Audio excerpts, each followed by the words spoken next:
Like vision, hearing actually occurs in the brain, with the ears acting as receptors and filters.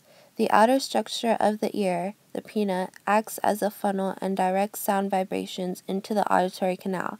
As the sound travels down the auditory canal, it vibrates against the tympanic membrane, the eardrum.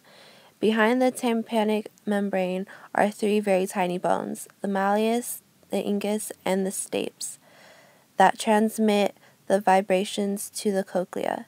The cochlea is a hollow coiled organ lined with hairs and filled with fluid.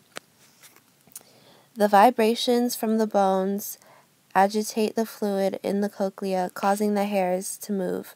This translates the physical vibration into the chemical/electric signal that travels up the auditory nerve to the brain.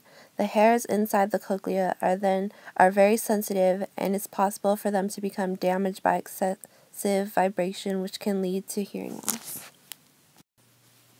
Place theory is a theory of hearing which states that our perception of sound depends on where each component frequency produces vibrations along the basilar membrane.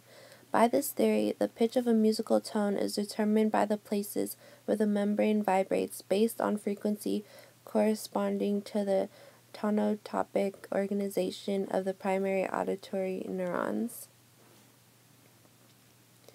The frequency theory.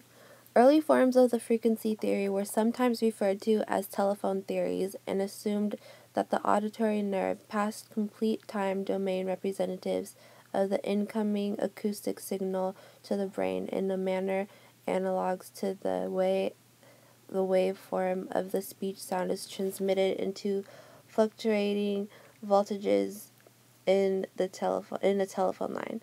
This theory assumes that a complete time domain representation of the incoming wavelength is directly encoded in the pattern of firings of the auditory nerve. This theory is the simple form assumes that the auditory nerve can fire at rates of 20 to 20,000 times per second. This is a necessary assumption if the theory is to be able to account for the frequency range of human hearing, 20 to 20,000 hertz. A major premise of the frequency theories is that the frequency analysis is not carried out in the inner ear, but that a time domain representation is transmitted to the brain and the frequency analysis is carried out in the brain.